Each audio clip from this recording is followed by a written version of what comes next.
Isyana atau Raisa? Kenapa sih Helmi kalau ngasih ini selalu yang susah-susah?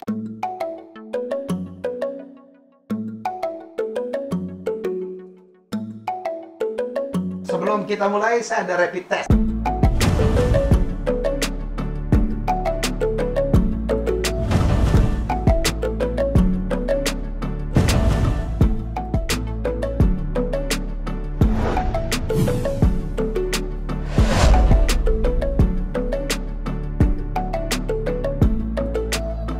Makan gaji buta. Tentang perempuan. Isyana atau Raisa? Kenapa sih Helmi kalau ngasih ini selalu yang susah-susah? Oh iya dong. Isyana dengan prestasinya Ya, itu. Sujiwo Tejo gitu. Reisa ITB pencapaian luar biasa. Terus yang pakai mikir lah, ini yang kita harapin. pakai Isyana aja. Isyana. Kenapa? Lagu-lagunya, lagu-lagunya. Tapi di Twitter lebih sering nyebut Raisa tuh, Mas Tejo. Kan Twitter tempatnya orang berpura-pura. Saya selalu sebut kenapa Twitter diciptakan, karena daya tampung rumah sakit jiwa terbatas. Ya gitu loh. Tempat pelampiasan. Sebenarnya agak malu juga, ketahuan. Followernya jutaan, gila. Oh, Isyana ya. Walaupun lagunya itu ada aura, tapi sebetulnya nggak enak juga kalau nanti Reza dengerin gitu. Bukan berarti Anda punya alasan lah. Ya oke ya, Isyana ya, setuju. Ya. Oke. Nah, kalau masalah perempuan itu kita nggak perlu berdebat. Kita punya versi yang berbeda gitu kan. MB3 gitu, tiga gitu. Yang mana yang paling cantik? Satu, ada yang milih semua Pak. Gitu. Iya kan gitu? Ya saya masih Widi Mulia lah. Masih Widi, iya. Tapi ada yang lah. Kenapa? Ya. Karena istri teman saya. Wih. Gak boleh bertengkar masalah serela laki-laki kepada perempuan. Setuju ya Mas ya? Iya. Setuju ya? Oke, Kucumbu Tubuh Indahku atau Gundala?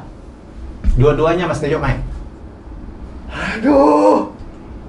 Boleh aku ceritain latarnya? Boleh. Ini yang kita harapin. Atau pengalaman batin. Kucumbu itu syutingnya di Gunung Kidul. Dan saya nggak menduga bahwa Kucumbu Tubuh Indahku itu akan membuat Garin mendapatkan Garin Nugroho penghargaan yang sangat banyak untuk film itu. Karena syutingnya sangat terbatas, dananya mepet, cuma 18 hari syuting. Oh iya? Jadi sekali syuting harus jadi, nggak take 1, take 2, nggak. Cepet banget ya. Di situ saya dapat kesimpulan ketika dia dapat penghargaan, berarti Garin memang jenius. Itu pakai skrip nggak sih? Skripnya kalau orang bilang Garin itu nggak pakai skrip, iya, cuma pakai plot-plot aja, dari mikir, plot. panggil main. Iya, Bener ya Mas? Kok ada yang skrip detail gitu nggak ada? Gaya Mas Garin masih seperti itu? Masih. Jadi gimana harus memilih? Sedangkan Joko Anwar itu syutingnya saya di kota, di stasiun kota. Syutingnya Joko sangat detail orangnya. Iya, detail. Itu asapnya. Dua cara yang berbeda ya, mendirect ya. Terus? Saya dibikin patungnya dulu, saya ke Bekasi. Jadi prosesnya sama-sama gini loh. Gimana ya? Sama-sama nggak sederhana gitu. Aku pilih Garin aja deh, karena Joko masih muda gitu. Masih punya kesempatan. Tapi dua-dua kita sepakat keren. Keren, ya. Keren. Walaupun akhirnya filmnya Mas Garin menuai demikian banyak kontroversi tentang isi ceritanya.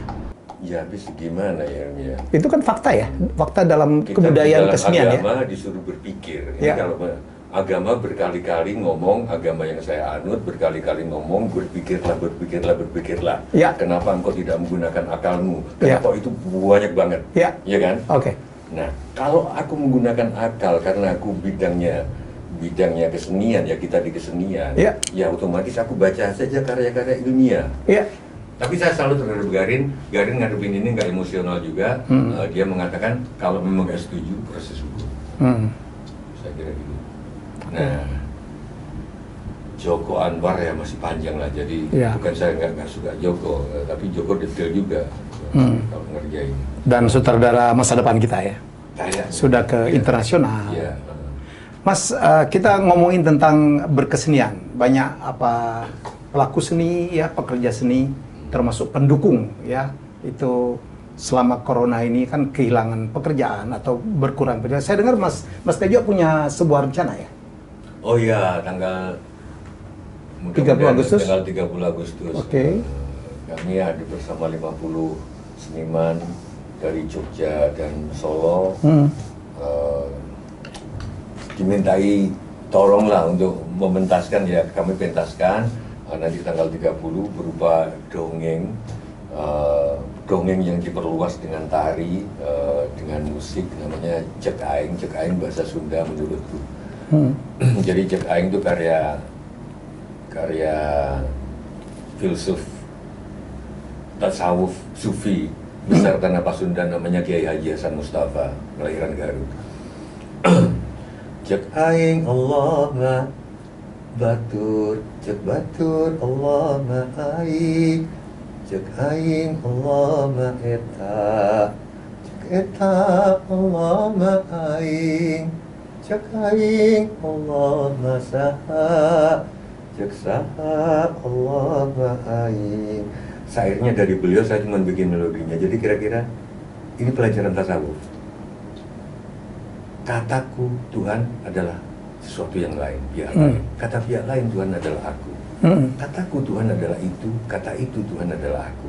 Kataku Tuhan adalah siapa, kata siapa Tuhan adalah aku. Jadi bukunya juga kebetulan ada yang nerbitin, penerbit Iman. Apa judulnya? Caing itu? Cek Aing. Cek Aing. Itu Cek Aing. Iya. Nah, nanti Dramatari itu saya dimintai tolong, karena saya dimintai tolong, saya minta bantuan, nggak diminta tolong, dan responnya luar biasa ini kebersamaan kita. Dipentaskan di kami nggak mau sebut, karena ini daring gitu, kami nggak mau sebut tempatnya, nanti kalau penonton sendiri-sendiri, oh ya, supaya orang nggak tidak datang. Ya. Oke. Tapi Bu Susi ngebantu, ngebantu publikasinya, Jenar Maisa Ayu ngebantu, Ari Daging, Stevi Hitam, terus ada banyak lagi. Nah, Mas Helmi juga ngebantu gitu loh. Pasti. Nah, saya mau bilang ya pemerintah, saya gimana?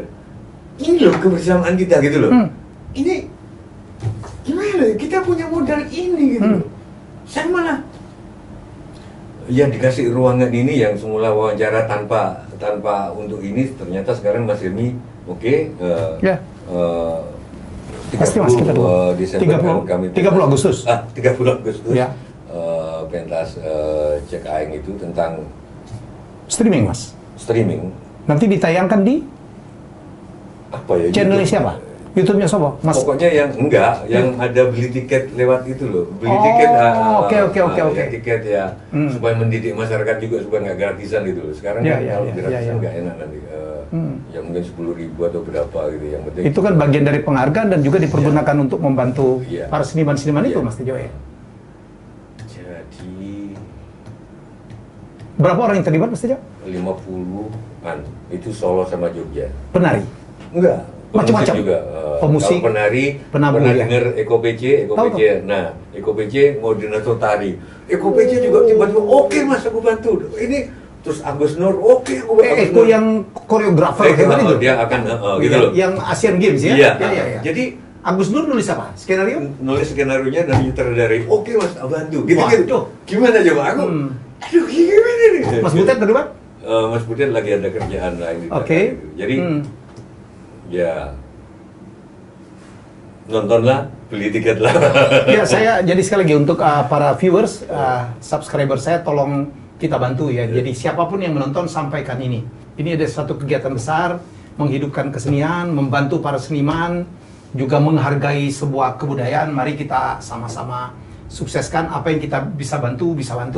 Termasuk yang mau berdonasi ya, Mas ya? Mau sponsorship, karena nggak cukup Mas Tejo aja, kita pikir ini semua juga harus membantu dan harus banyak nih Mas, harus berulang-ulang karena kita sangat concern. Mas Doni dengan konser 7 ruang gitu. Konser 7 ruang itu sangat membantu banyak musisi. Lama Mas, banyak orang nggak kehilangan pekerjaan, kehilangan penghasilan. Ini juga yang paling penting tuh. Tapi Mas Helmi ya, ya itu tadi balik lagi di awal, perawatan modal sosial kita itu sebetulnya kalau untuk hidup di Indonesia sampai nggak bisa makan itu sudah pasti sangat terlalu orang itu. Karena kalau sekedar makan, numpang tidur pasti ada yang bantu, entah itu saudara, entah itu teman gitu. Jangan takut ya Pak.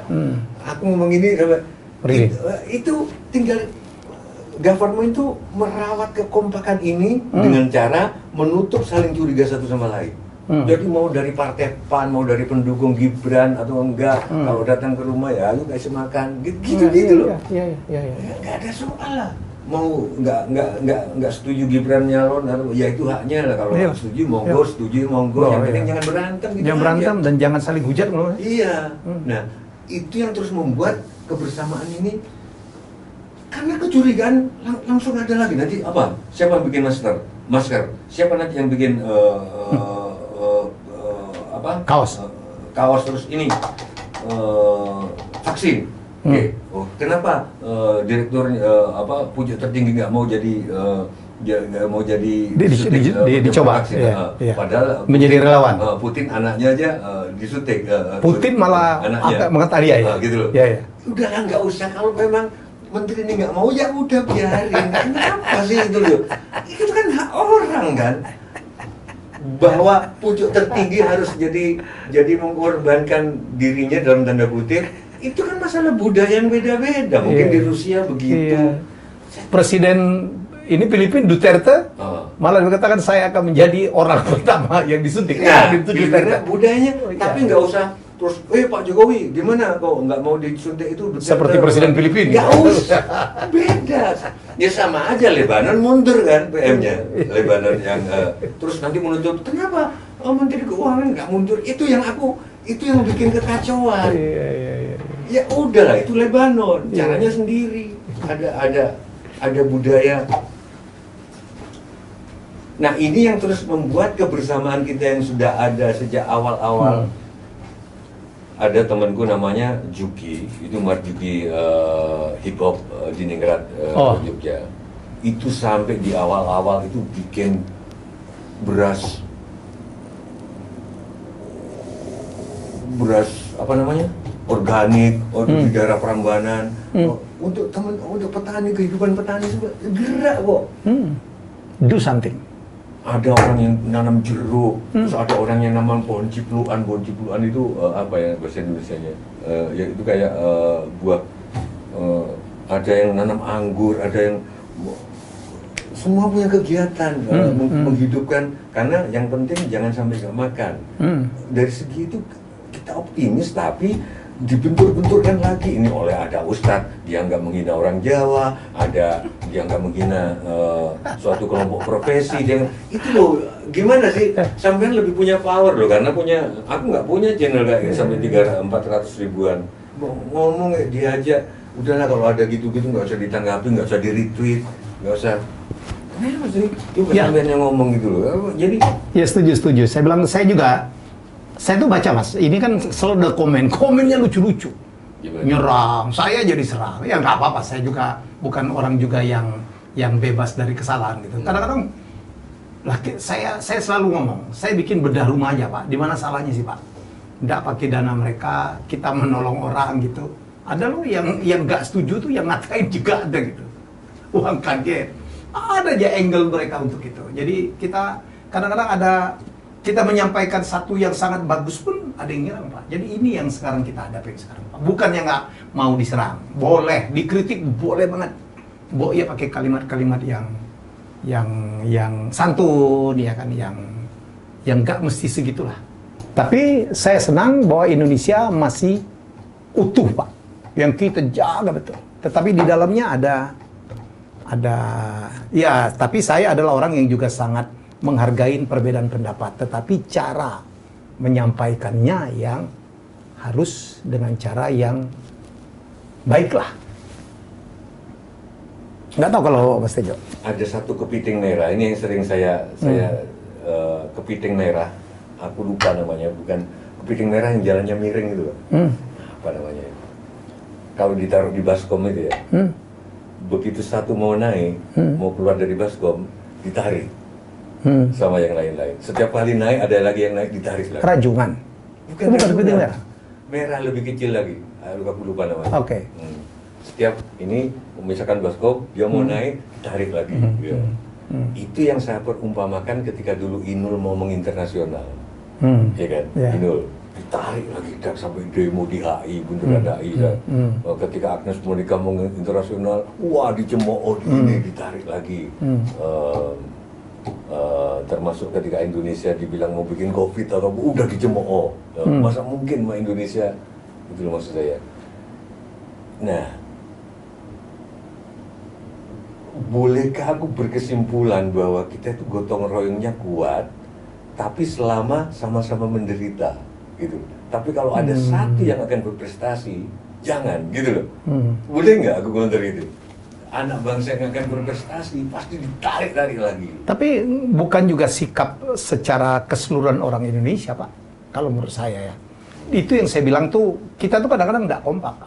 Saya masih sangat positif. Masih banyak orang yang juga berpikir sangat positif bahwa Indonesia harus maju. Indonesia harus punya hero ya. Ya kita lihat aja. Yang sekarang begitu ngomong Indonesia harus maju, terus ada kelompok pembela apa namanya kelompok yang ada beberapa jenderal di situ, ada apa lupa namanya lah.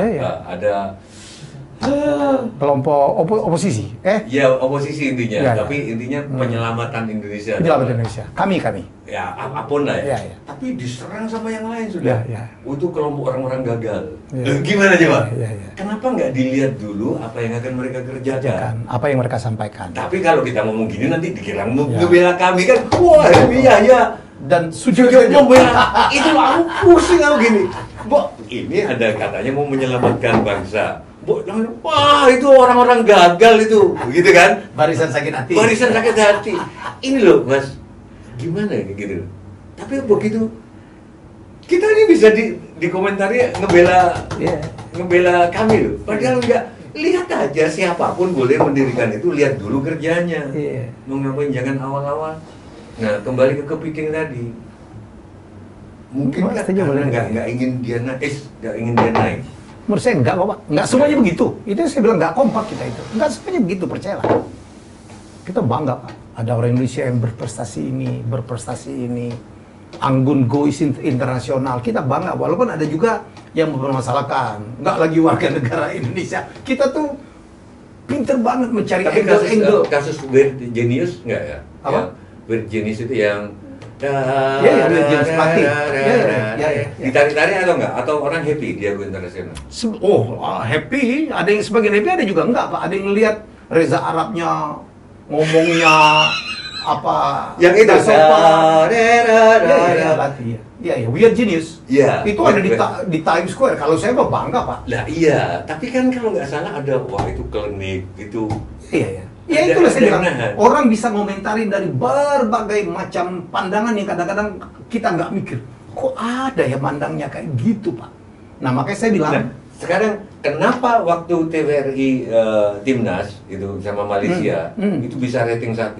Ya itu, karena kita berharap, banyak betul orang berharap Indonesia itu juara Pak. Nah kenapa kok pada saat itu bisa, kok pada Weird Genius terbelah, pada Anggun C. Sasmi terbelah, coba jelasin. Nah, kenapa pada Timnas enggak? Confirm ya. Apa itu? Ya, jadi itu yang kadang-kadang kita juga tidak cukup pandai untuk melihat itu Pak. Ya, karena kadang-kadang kita nggak ngerti pertimbangan orang Mas. Kita nggak ngerti. Ya, kita kalau itu kita pertanyakan juga ya. Kalau badminton, The Daddies main, waduh rating kita tuh very tinggi Pak. Apalagi lawan Minions. Waduh, rating kita yang banyak banget. Semua orang kepengen juara Pak. Kepengen gitu. Tapi nanti ada dalam kasus itu yang kita pikir confirm semua orang dukung, ada aja yang komentarnya sebaliknya Pak. Inilah, itulah, etnis lah yang dipermasalahkan. Aduh saya, asalnya lah, padahal kita Indonesia ini demikian plural.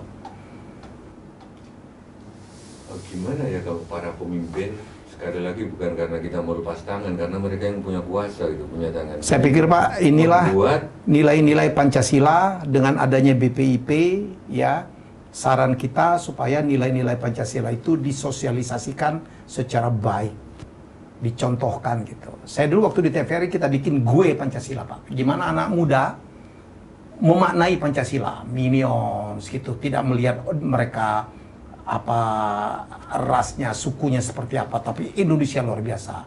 Bagaimana seorang Susi Susanti. Susanti bikin film yang nonton dikit, Pak. Dan tidak dihukum. Cobalah. Itu kan lambang-lambang yang sangat luar biasa gitu. Ya, jadi menurut saya perannya negara kita, apalagi sekarang ada BPIP, serius nih kita. Setelah kita lama kehilangan P4, bagaimana mensosialisasi. Karena anak muda kan lebih sulit lagi, Mas Tejo. Ya kan? Anak muda itu kan punya medium tersendiri, nggak bisa lagi tuh. Pancasila diajarkan dengan slogan. Dulu kan kita ngapalin butir-butir sampai berapa tuh? Ya, sekarang dengan perbuatan, kan melalui media, melalui film, melalui campaign, melalui short movies, melalui play, melalui yang pementasan, maksudnya kan di situ tuh. Kan kita harus dicontohkan, Pak. Tapi saya ngeliat Pak, milenial kita sekarang cukup nasionalis loh, sebagian besar. Sebagian besar. Walaupun ada juga yang kebablasan ya. Inilah bagian dari kita untuk campaign. Temanku bikin survei-survei kecil, Mas. Agus Nur itu. Jadi nanya milenial, jawabannya menggelitik. Apa yang membuatmu, yang mempersatukanmu dengan Indonesia? Apa jawabnya? Bendera slang. Ada yang bendera OI, antara lain. Gitu loh. Ada yang lagunya Haril. Artinya bukan merah putih, bukan Pancasila. Karena itu saya setuju BPIP menggunakan medium-medium itu. Benar juga, mereka misalkan di Papua slang, itu yang membuat aku merasa sebagai Indonesia. Indonesia. Atau OI, anunya Iwan Fals, gitu loh. Atau Didi Kempot. Oh, Didi Kempot itu kan dahsyat. Ya dahsyat, orang Irian, orang Irian, orang Palembang, orang iya, itu positifnya. Batak. Tapi kalau sampai bukan merah putih dan Garuda yang mempersatukan, tidak meletakkan ini di atas Didi Kempot, tidak meletakkan ini di atas bendera, oh itu kan ada yang salah dengan sosialisasi Pancasila dan gitu, Mas. Ini setuju. Survei kecil-kecilan. Jadi Aceh, anak-anak milenial Papua yang jauh dari Jawa, apa yang mempersatukan di luar dugaan itu bendera slang. Mereka pertunjukan. Iya kan? Ku tak bisa jauh. Ya gimana? Nyanyi semua. Itu merasa sebagai Indonesia, bukan Indonesia tanah airku, tentu tak jagaku. Mestinya ini yang di atas kan. Baru habis itu apa yang membuat kamu merasa Indonesia? Lagu Indonesia Raya, merah putih Garuda. Terus apa lagi? Lagu-lagu slang. Ya kan gitu kan, Mas? Saya dapat cerita dari Pak Isadi, Pak. Dulu kan Amerika tuh demikian terbelah kan, diskriminatif. Amerika lah, rasis. Ya kan, ada Ku Klux Klan segala macam. Tapi kan tiba-tiba mereka menjadi bangsa yang sangat nasionalis. Gimana caranya? Malah berlebihan menurut saya. Ya kan, Amerika itu orang Amerika bela banget. Dulu katanya Kennedy, kata Pak Isadi ini, dia memanggil para sinias-sinias, Pak. Pokoknya saya tidak mau tahu. Apapun film yang kamu buat, jenisnya apa, genre-nya apa, harus ada bendera Amerika. Iya, saya melihat itu. Mas Tejo perhatiin? Iya. Kalau di meja. Di mana aja? Sampai di celana dalam. Kadang-kadang. Iya, kadang-kadang sampai begitunya. Tapi pasti ada benderanya yang berkibar, Pak. Iya. Perhatikan. Kadang-kadang itu nggak ada di Indonesia. Rasanya nggak ada yang begitu. Nggak ada. Jadi memang mereka memang dipelihara. Saya pikir mediumnya kan macam-macam. Saya ngomong film ya, boleh lewat sini kalau boleh. Yang bisa menyampaikan ke pejabat-pejabat. Katanya kita negara maritim, menteri maritim malah dibilang menteri segala urusan gitu, mengonya gitu, tulang laut. Ya. Tapi kita setuju negara maritim dan saya setuju Pramudia Anantatur bahwa Indonesia bukanlah negara kepulauan yang dikelilingi oleh laut, tapi negara kelautan yang di dalamnya ada pulau-pulau. Jadi laut beda. Laut bukan pembatas, bukan pemisah, tapi penghubung. Itu menurut Pramudia. Nah, kalau setuju itu, tapi kok saya nggak melihat sinetron itu seseorang cerita tentang itu ya. Cowoknya pelaut, gitu loh. Itu loh, film tentang pelaut, tentang nelayan. Pemuda datang dari jauh, terus dari pulau-pulau kecil, jatuh cinta sama anaknya nelayan, terus dia tiap hari kena angin laut, gitu loh. Kok saya nggak melihat itu, kok saya melihat anak muda kota, ada kayak gitu loh, gitu. Maksudku ini serius nggak sih? Kalau ini dibilang gitu, pokoknya di setiap film ada bendera. Kenapa sekarang? Pokoknya di setiap film ada sinetron, Tentang minimal ada laut, ada pelaut, walaupun itu kadang-kadang jadi peran utama atau enggak. Kan bayangin coba, ada si A pacaran sama si B, si B ini anak UGM gitu, gitu. Ini ceweknya cantik banget gitu loh, kayak Dokter Reisa. Terus saingannya itu pelaut. Gitu. Ini ahli hukum tata negara yang akan jadi Pak Mahfud MD gitu, Pak Yusril Iza gantinya. Ini tiba-tiba seorang pelaut, dan di ending cerita dia lebih memilih pelaut. Ya kan? Pelaut, nggak ada loh. Loh, makanya kita serius. Bisa. Enggak, pertanyaannya kita serius nggak? Kita serius nggak? Iya. Karena nggak muncul di film-film, nggak muncul. Betul. Apalagi kita sebagai negara agraris, Pak. Nggak iya. Ada film tentang petani, ya kan? Kamu kenapa sih? Bilang orang tuanya, misalkan namanya Ajeng. Ya. Ajeng, ibu mau kamu sama Pak Dokter itu, gitu. Yang wajahnya kayak Pak Tantowi aja. Aku suka banget. Dia, enggak ibu, aku suka dengan paman petani. Terus dia tiap minggu dia menghilang ke gunung, ikut membantu tanam jeruk. Gitu kan. Sampai dia hafal nama-nama serangga. Iya. Ada. Zaman dulu Gus Plus masih banyak lagunya Pak ya, Kolam Susu, Diana, Anak Paman Petani ya. Dulu ini romantika, Cintaku Jauh di Pulau. Iya, jadi kan waktu aku memikat janji, ku berikan cincin bermata jeli. Tapi apa yang ku alami? Paman petani marah ku dibenci. Diana. Iya sih, petani, terus pelaut. Lagu Kolam Susu ya. Kolam Susu ada musik yang sudah meninggal, jarang tapi sangat berjasa dalam pewarnaan Leo Christie. Oh iya. Pernahkah kau berpikir tentang kehidupan nelayan di pesisir? Laju dan perahu pak nelayan. Iya, laju. Perahu pak nelayan. Lalu berpikir ombak. Bui memecah di pinggir pantai. Bui perahu. Oh, berbondong-bondong nelayan ke laut. Apakah yang terjadi? Aku tak tahu. Apakah yang terjadi? Nelayanku, kiranya nelayan muda kembali hanya perahu. Nelayan muda kembali hanya perahu, meninggalkan istri lama menunggu. Terus teriakan cewek-cewek, kenapa tak kembali? Kenapa tak kembali? Dulu tuh banyak ya Pak? Iya. Nah, Gus Plus bikin lagu Nusantara berjilid-jilid Pak. Tentang hutan, tentang keindahan Indonesia, tentang alam. Bisa nggak salah satu imbauan jeleknya di masa Orde Baru itu kan government boleh mengatakan tidak atau iya terhadap siaran, terhadap televisi dan radio. Ya. Misalkan waktu Pak Harmoko Menteri Penerangan bilang stop lagu-lagu cengeng, lagu-lagu kayak Betharia Sonata, terus ulangkan di stop kan akhirnya. Terus waktu iya. zaman Soekarno juga stop musik ngaki-ngok, bahkan Gus Plus di penjara Gus bersaudara di penjara di Glodok. Nah, terus sekarang zaman kebebasan, government tidak punya tangan langsung terhadap lembaga penyiaran. Nggak boleh nyetop, itu nggak boleh. Bisa nggak karena ini? Sehingga penguasa juga nggak bisa bilang, RCTI, iNews. Menghimbau boleh Pak? Menghimbau boleh. Ya, kalau menghimbau nggak didengerin, ayo tayangan. Kalau masih didengerin. Dulu Indosiar itu, tiap malam minggu nyarin wayang loh. Oh, TVRI tiap malam Pak wayang. Ya. Jadi masih bisa sebetulnya? Masih bisa.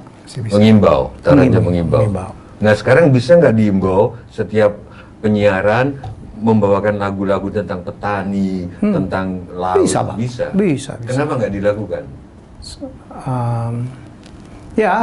Saya pikir kan perlu persistensi ya. Ya tergantung apa yang kita harus ini kan gitu kan. Apa yang harus kita pikirkan sekarang. Karena dengan diskusi gini kan kita terbuka. Ya semoga yang menonton, oh iya juga ya, kenapa nggak apa yang disampaikan Mas Tejo benar juga. Karena kita concern betul. Saya jarang melihat pelaut di sinetron, Ada maupun balada. di acara buka puasa, di acara sahur, sosok pelaut. Ada lagu balada pelaut, Pak. Ceritanya gitu. Siapa bilang pelaut mata keranjang. Ya, ya habis gimana tiap hari ngeliat lautan gitu. Ada sisi itunya, tapi situ, sisi ya. suka duganya banyak Oh, juga iya. pelaut itu. Tapi apa potensi laut ya. Maritim. Itu luar biasa sebenarnya. Kenapa perempuan yang seksi itu yang melenggak di trotoar, Iya. sampai di mall? Iya. Padahal kenapa nggak dibangun gambar-gambar yang perempuan seksi itu yang duduk di tebing karang tepi pantai, yang rambutnya meriap-riap kena angin, ya, gitu kan? Hah? Gitu. Pagi terus ada. Jadi kalau banyak orang jadi sekarang laut mulai kotor. Masa, Oh, Pak? masa? Ya, beberapa plastik saya lihat. Oh, iya, kemarin iya, saya iya, di iya, suatu iya, daerah nggak usah. Ya, saya limbah sebut, plastik memang. eh, Dan Indonesia itu dianggap yang salah satu yang paling parah juga ya. Limbah plastiknya. Makanya kita sempat campaign stop penggunaan plastik sekali pakai. Ya, tapi ya gitulah, Pak. Kadang-kadang hilang, sadar lagi gitu. Cuman stop penggunaan plastik itu basa-basi atau enggak itu loh pertanyaan. Apa sama dengan tembakan Termogan. suhu termogan itu basa-basi atau enggak? Itu sering jadi pertanyaan. Karena beberapa kita memerlukan itu. Misalkan Yang makanan-makanan berkuah gitu loh. Iya. Kita mau beli bakso, kita mau beli bumbunya pempek, itu plastik atau gimana? Kan Yang kemarin di campaign itu kan yang sekali pakai, Pak. Yang sekali pakai, kayak bungkus gitu, dibuang. oh jadi yang Ya, yang sekali pakai. Nggak bisa dong, apa plastik semuanya dia. Kan ada juga plastik yang tidak bisa dihindari dan bermanfaat. Yang sekali pakai. beberapa ikan paus saya lihat kena jaring plastik, Iya, iya, jaring badannya itu penuh Ya. itu. Kalau ember saya pikir boleh dong, masa ember mau dari besi, kembali yang dari penting nggak kayu. sekali pakai Nggak, gitu ya? yang sekali pakai. Tapi yang jelas, Sedotan. tapi yang jelas jangan punya suami atau istri yang terbuat dari plastik. Harus punya suami atau istri dari jiwa yang murni. Oke, Mas Tejo, terima Ya, kasih. Ya, thank you. Aduh. Terima kasih. Ini bisa subscribernya. berlanjut nih, banyak sekali kita bisa bahas. Ya, saya menikmatin betul dialog dengan Sujiwo Tejo, Jack Separuh Gendeng. Sekarang Jack saya Separuh tahu Gendeng. kenapa beliau sekarang menjadi Jack Separuh Gendeng. Kalau Presiden Jan Cuker, ya kita udah tahu lah. Ya karena memang ya gimana gitu ya. Tapi aku mungkin di Agustus ini pengen ngeritik proklamator kita, Pak Karno sama Bung Hatta. Gitu. Boleh. Dengan segala hormat terhadap naskah proklamasinya itu menurut saya sudah bagus banget. Tapi lebih bagus banget kalau ditambahi kami bangsa Indonesia dengan ini mengatakan kemerdekaan dari penjajah. Walaupun ditambahi kalau saya, Walaupun. merdeka dari penjajah itu lebih gampang daripada merdeka dari kenangan. Wah. Ini romantisme ini. Oke. Ya, kita jumpa lagi dalam episode selanjutnya. Terima kasih Mas Tejo. Ya.